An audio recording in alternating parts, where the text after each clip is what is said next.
So Liz and I have just had a little break and had a quick discussion off camera, just because there were so many thoughts going around in my head, and I couldn't really think of which question to ask next, because there are so many. But the question that I really want to ask Liz is about how how one helps somebody to access this kind of inner wisdom who is experiencing a lot of outside distractions or situations or just things that are going on that appear to stop them from being able to access that. No, it's a really, really great question. So the way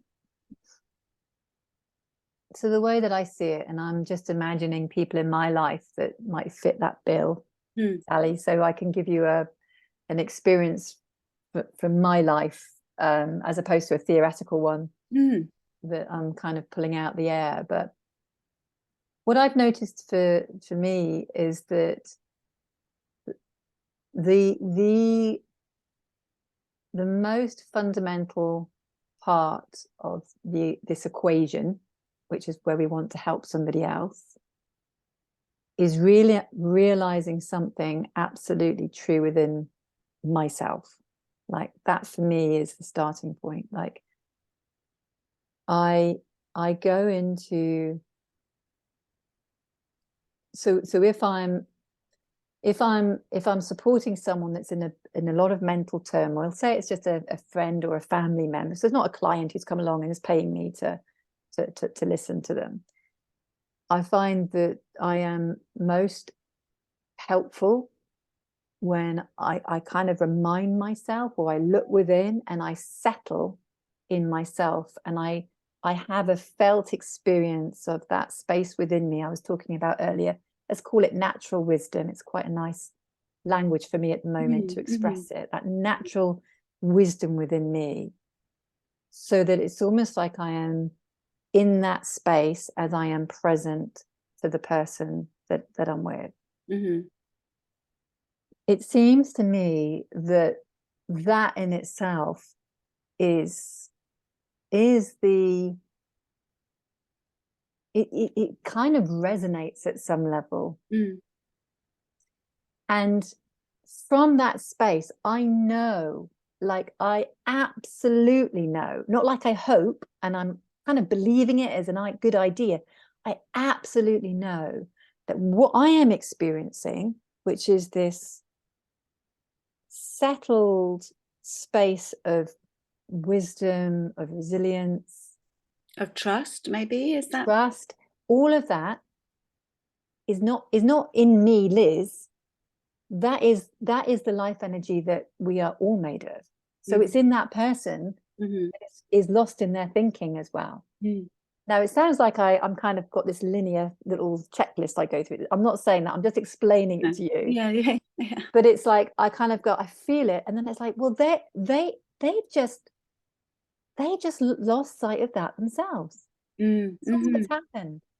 So I tend not to, of course I will listen to people's stories, because people often come with things that have happened and they're very muddled, and they feel quite anxious about things, say, if they're in that space. And and I listen to the story, but I'm listening with a different ear, and my heart is listening to that space within them that they can't see in themselves. And what tends to happen is that whilst I might acknowledge that they've got tough times, and I never dismiss, we've all had life's, bumps along the way, and it's not to dismiss and say and pretend they're not bad or crappy. Yes, they are. But what I start to do is I start to tune into that part of them that they're not seeing in themselves in that moment. Which is, we call it well-being listening. I mean, it's much more than that, but I tune into that, and I kind of start speaking to that. Now, sometimes it might come out that I speak to that and I say nothing other than just be a very grounded presence in their life when they're feeling a lot of turmoil. It might just be that. sometimes it occurs to me that there are real aspects of resilience that and resourcefulness that they are experiencing in their lives, or they're displaying in their lives, I should say, but they're not personally experiencing. So I'll point that out to them. I'll just say, God, that was amazing. You had that really tricky situation. So this is half a true situation. They had that really tricky situation with your husband, and and he was drinking, and you felt unsafe, and then you just said, well, I'm just going to get out of the house and I'm going to go to my sister's. That's your wisdom speaking. I would trust that in the future. Trust that. So I'm helping them start to identify the part in them to trust.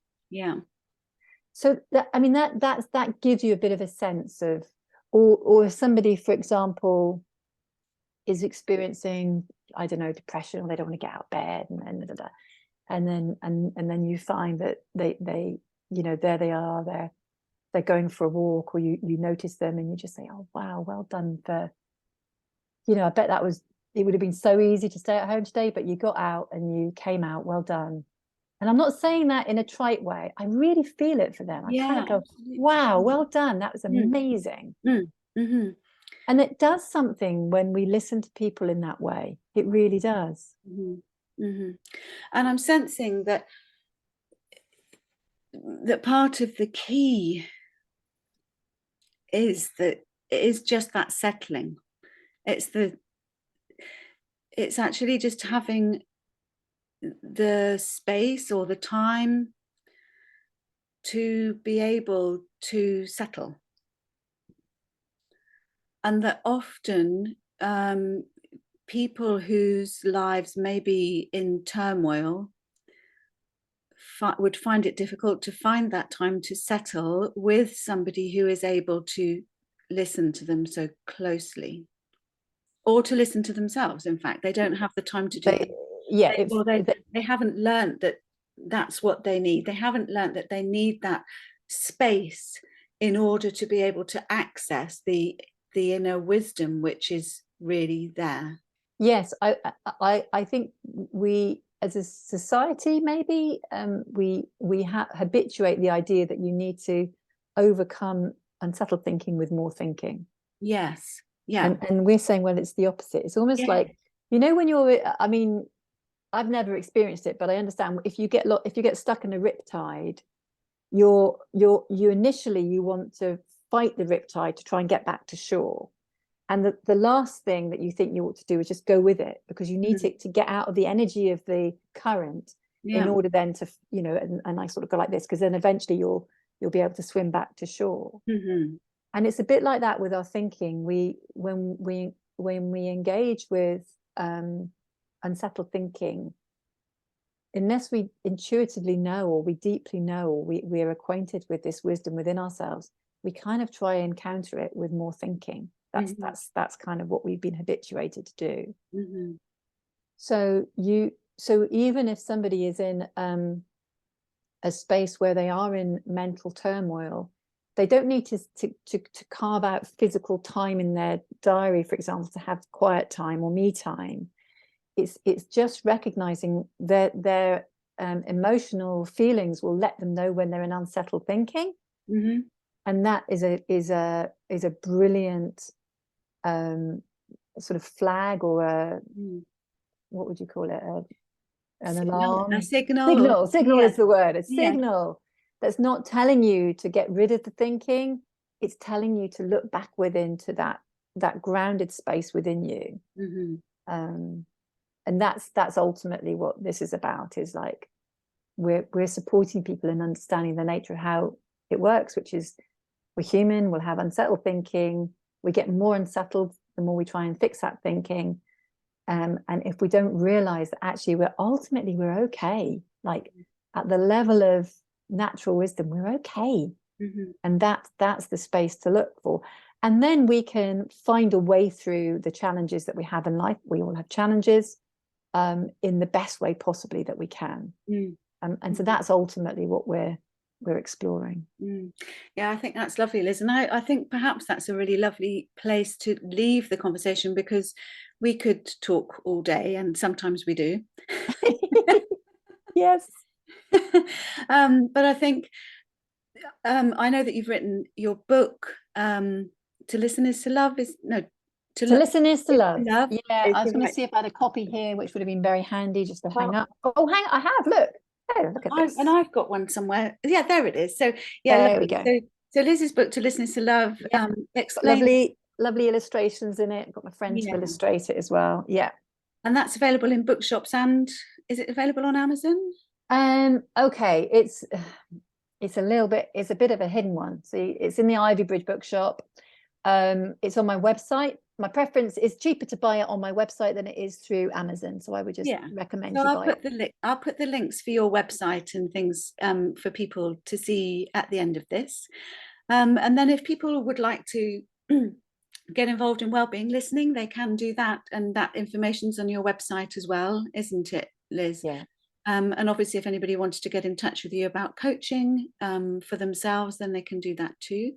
But I just want to say thank you very much for coming here and talking about your inner compass and well-being listening, and just how important it is for us to realize that thought is just thought and it isn't us. Don't believe you're thinking. Don't believe you're thinking. Thinking, overthinking. Yeah, lovely. Thanks so much, Liz. Thanks, Sally.